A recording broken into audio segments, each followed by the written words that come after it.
si on regarde un peu dans le rétroviseur, 2009 était plus technique que finalement sportif. On a été tous très frustrés de ne pas avoir fait le record de l'Atlantique et puis d'avoir manqué un peu de compétition. Autant en 2010, l'année où ça glisse, ça va commencer par de nouveau un Jules Verne avec Groupama. Donc là en équipage, avec une équipe fabuleuse. Mise à l'eau de Sodebo avec une nouvelle déco et avec toutes les modifications, on ne va pas revenir dessus aujourd'hui, mais toutes les modifications qu'on aura mises sur le bateau le 15 avril.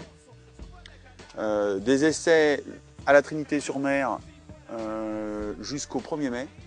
Au 1er mai, direction l'Espagne, Cadix, mise en stand-by pour Cadix en Salvador jusqu'à la fin mai.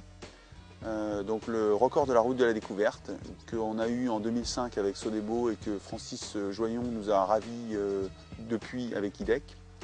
Retour en équipage donc de San Salvador, des Bahamas, 31 octobre, la route du Rhum, qui est pour moi la 4e, la 3e en multi.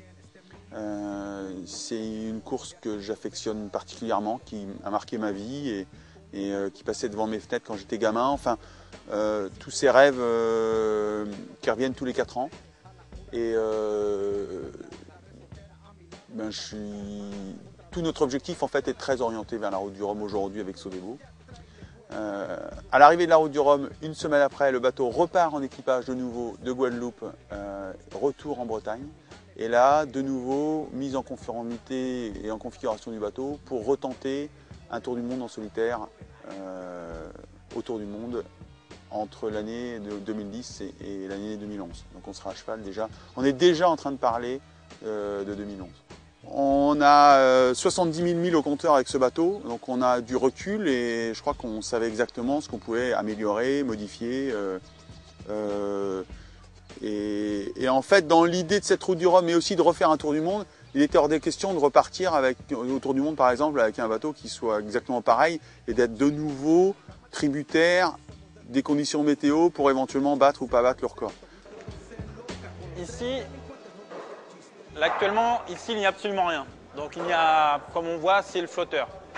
Bientôt, on va avoir des foils courbes qui vont venir traverser le flotteur, donc des foils courbes que l'on peut retirer du bateau, que l'on peut lever, que l'on peut descendre. Donc pour tout ça, il faut des systèmes, c'est-à-dire qu'à l'intérieur, il va falloir mettre tout un carré, tout un rectangle qui va servir de puits pour le foil. Il va permettre tout un mécanisme qui va permettre de monter et descendre le foil. Il va falloir des bouts qui aillent ensuite au cockpit pour pouvoir contrôler le foil. Donc tout ça, c'est beaucoup de travaux. Pour aussi, on en attend beaucoup de performances. On sait que le gain avec les foils est vraiment significatif. On sait très bien que là, en vitesse de pointe, on gagnera largement 5 nœuds. Alors 5 nœuds sur un tel bateau, ça commence à être beaucoup. Aujourd'hui, de ce qu'on peut extrapoler des vitesses qu'on devrait pouvoir atteindre avec les foils notamment, mais avec le reste aussi, avec les mêmes conditions météo, par exemple, on estime qu'on peut descendre au moins de 2 jours le record. Ça veut dire qu'avec les mêmes conditions défavorables, on pourrait aujourd'hui être dans les temps de Francis Joyon. Donc c'est aussi dans cette satisfaction de faire mieux en étant rationnel et pas toujours de se dire les records comme les compétitions, ça va dépendre du facteur chance ou ça va dépendre du facteur météo. C'était d'être aussi un peu maître de son destin. Depuis 10 ans, il y en a qui doutent, il y en a qui pour qui de temps en temps je suis un peu lointain, donc j'ai l'objectif et le souhait d'être plus proche d'eux en 2010. Donc je vais venir chez Sodebo plus souvent. On les invite directement sur le bateau ou à l'atelier ou à venir nous voir parce que j'ai envie d'être proche d'eux. Et j'ai envie de leur dire que plus que jamais, j'ai envie que cette année 2010, ça nous rapproche pour construire ensemble ce qu'on a commencé à bâtir il y a 10 ans et dont on peut être fiers les uns comme les autres. C'est vrai que il n'y a pas eu que des succès pour le bateau, mais globalement, ce qu'on a construit tous ensemble, ça a de la gueule.